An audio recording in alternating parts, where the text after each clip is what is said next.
जहां Michael Jackson का rock, फनक और सिविल मौसीकी का इम्तिजाज इन्हें दुनिया का सबसे बड़ा पॉप गुलूकार बनाता है, वहीं उनकी कारोबारी काबिलियत और मौसीकी की मार्केट की समझ-बूझ का उनकी तरक्की में अहम किरदार रहा। माइकल जैक्सन ने जहां अपने कैरियर के उरूज पर थ्रिलर जैसी म्यूजिक एल्बम पेश की, जिसे बहुत अरसे तक दुनिया में सबसे ज्यादा बिकने वाली म्यूजिक एल्बम का एजाज हासिल रहा, तो एक वक्त ऐसा भी आया कि उनकी आखिरी पॉप एल्बम 6 हफ्ते के लिए भी म्यूजिक चार्ट्स पर न ठहर सकी। यहाँ पर माइकल जैक्सन के नशेब वाव फराज से भरपूर करियर की कुछ झलकियां पेश की जा रही हैं। माइकल जैक्सन ने सना 1964 में अपने भाइयों के पॉप ग्रुप जैक्सन 5 में शमूलियत इख्तियार की थी और इब्तिदाई तौर पर वो इस ग्रुप में तंबूरा और बोंगो नामी साज बजाते थे। ताहम जल्द ही वो इस ग्रुप के मरकज़े नज़र बन गए और मरकजी गुलूकार की जिम्मेदारियां संभाल लें। गलीडी नाइट और बॉबी टेलर जैसे गुलूकारों ने जैक्सन 5 को रिकॉर्ड लेबल कंपनी मोटाउन के सरबराह बैरी गॉरडे से मलवाया और डेटरार्ड से ताल्लुक रखने वाली इस कंपनी के साथ जैक्सन 5 की पहली release I want you back सना 1969 में मौसीकी चार्ट्स पर सरफहरस्त रही। उस वक्त माइकल की उम्र सिर्फ 11 बरस थी। आने वाले 6 बरस में इस ग्रुप ने ABC, डालो यू सेव और आई विल बी देयर जैसे हट नगमात बनाए। जैक्सन बिरादरान ने एक बेहतर कारोबारी शिराकत के लिए CBS रिकॉर्ड्स का रुख किया, जिस पर उनकी साबिका रिकॉर्ड कंपनी ने उन पर $20 मिलियन हर्जाने का दावा किया। वज़र्ड ऑफ इवज़ की शहरी पस मंजर में पेशकश वज़ की तैयारी के दौरान जैक्सन की मुलाकात मौसीकार क्वाइंसी जोन्स से हुई। इन्होंने माइकल को अपना सोलो एल्बम बनाने को कहा और इस फरमाइश का नतीजा classic disco album of the wall की सूरत में सामने आया। इस एल्बम की 10 मिलियन कापियां फरोख्त हुए और उसमें don't stop, tell you good enough और रॉक विद यू जैसे मशहूर गाने शामिल थे। माइकल जैक्सन ने अपना शहरा आफाक पॉप म्यूजिक एल्बम थ्रिलर पेश किया, जिसने पॉप म्यूजिक की तशहीर की नई तारीख रकम की। इस एल्बम को दुनिया में सबसे ज्यादा फरोख्त होने वाला एल्बम करार दिया जाता है। Guinness book of world record के मुताबिक सना 2009 तक इस एल्बम की 65 मिलियन कापियां फरोख्त हो चुकी थीं। इस एल्बम के 9 गानों में से 7 म्यूजिक चार्ट्स पर जगह बनाने में कामयाब रहे।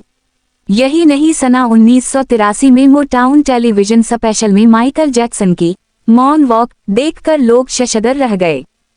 लॉस एंजलिस में मशरूब साज इदारे पेप्सी के एक इश्तिहार की फिल्म बंदी के दौरान माइकल के बालों में आग लग गई। इन्हें स्ट्रेचर पर अस्पताल मुंतकिल किया गया, जबकि यही वो वक्त था जब थ्रिलर की फरोख्त 1.5 लाख एल्बम फी हफ्ता के हिसाब से बढ़ रही थी। माइकल की मकबूलियत के साथ साथ उनके बारे में ऐसी कहानियां भी मशहूर होने लगीं कि वो एक ऑक्सीजन टैंक में सोते हैं। यही वो जमाना था जबकि माइकल की मशहूर आम उर्फियत वैकू जैकू सामने आई और वो अपनी फॉर्म नेवरलैंड में मुंतकिल हुए। अपने एल्बम बेड की वीडियो में माइकल सफेद फार्म शक्ल में नजर आए, जिससे ये अफवाहें जोर पकड़ गईं कि इन्होंने प्लास्टिक सर्जरी या स्किन ब्लीचिंग कराई है। लेकिन ये अफवाहें माइकल की मकबूलियत को नुकसान न पहुंचा सके और उनके एल्बम बेड की 30 मिलियन से जायद कापियां फरोख्त हुईं। इस एल्बम की मकबूलियत के बाद जैक्सन ने अपना पहला सोलो टूर शुरू किया। बेड के कॉन्सर्ट्स में जहां जादुई कमालात और लेजर का इस्तेमाल था, वहीं एक मौका पर जैक्सन एक क्रेन पर शायकीन के सरों के ऊपर से गुजरते भी दिखाई दिए। इस टूर के इख्तितामी दिनों में जैक्सन ने अपनी सवाने हयात तहरीर की और लिखा कि मैं दुनिया के चंद सबसे तन्हा अफराद में से एक हूँ। हप हप मौसीकी की मकबूलियत को देखते हुए माइकल जैक्सन ने अपनी नई एल्बम डेंजरस के लिए मौसीकार टेडी राली की खिदमात हासिल की। शायकीन और नाक़दीन दोनों को अगरचे ये एल्बम ज्यादा पसंद ना आई, लेकिन इसमें माइकल के चंद मशहूर तरीन गाने शामिल थे। इन गानों में black and white, remember the time और उन कलूजत शामिल हैं। इस एल्बम की तशहीर के दौरान जैक्सन ने अमरीकी टेलीविजन मेजबान ओपरा विनफ्री को अपनी रेनच नेवरलैंड पर मदऊ किया कि वो अपना एक शो वहां से पेश करें, जिसमें माइकल ने शिरकत की। इस शो के दौरान माइकल ने बताया कि उनके वालिद इन्हें मारते पीटते थे। इन्होंने 2 मरतबा प्लास्टिक सर्जरी करवाई है और इनकी खाल की बदलती रंगत खाल के मुसामों को खराब करने वाली एक बीमारी का नतीजा है। सना 1997 में माइकल जैक्सन को rock and roll hall of fame में शामिल कर लिया गया और इन्होंने गैर मुतवक्के तौर पर एक नर्स डेबी रो से शादी कर ली जिनसे उनका बेटा प्रिंस माइकल पैदा हुआ। सना 1998 में उन दोनों की एक बेटी पेरिस माइकल कैथरीन पैदा हुई, जबकि सना 1999 में माइकल और डेबी में तलाक हो गई, जबकि बच्चे माइकल के पास ही रहे। 6 बरस के अरसे में तैयार होने वाली माइकल की नई एल्बम इनविंसिबल म्यूजिक चार्ट्स पर सिर्फ 6 हफ्ते ही ठहर सकी। इस एल्बम का सिर्फ एक गाना रॉक माई वर्ल्ड दुनिया भर में रिलीज किया गया। जैक्सन ने तशहीर की कमी को एल्बम की नाकामी की वजह करार दिया और कहा कि ये कमी इसलिए हुई क्योंकि इन्होंने सोनी कंपनी के साथ अपने मुआहिदे की तजदीद से इनकार कर दिया था। उसी दौरान माइकल की जाती जिंदगी एक बार फिर उस वक्त खबरों में आई जब इन्होंने अपने 11 माह के बेटे प्रिंस माइकल को कंबल में लपेटकर एक जर्मन होटल की खिड़की से लटका दिया। एक टेलीविजन दस्तावेजी फिल्म में माइकल ने इतराफ किया कि वो अपने बच्चों को अपने साथ सलाते हैं। 11 साला बच्चे जोडी चैंडलर के अहलखाना ने माइकल पर बच्चे से बदसलूकी का इल्जाम लगाया। माइकल जैक्सन ने इन इल्जामात से इनकार किया, ताहम लॉस एंजलिस पुलिस ने माइकल के घर पर उस वक्त छापा मारा जब वो मशरक बईद की टूर पर थे। बाद अज़ा माइकल ने इस बच्चे के खानदान से अदालत के बाहर एक अंदाजे के मुताबिक $20 मिलियन के एवज तस्फिया कर लिया।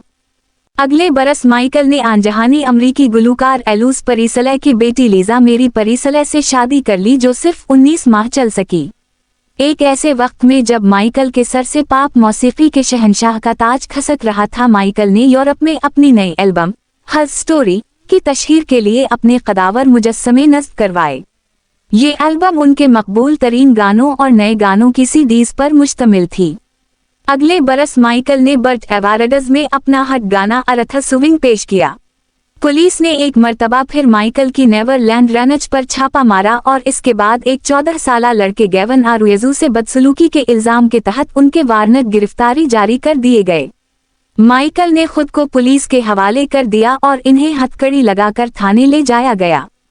ये मुकदमा 5 माह तक चला और अदालत ने माइकल को बेकसूर करार दे दिया।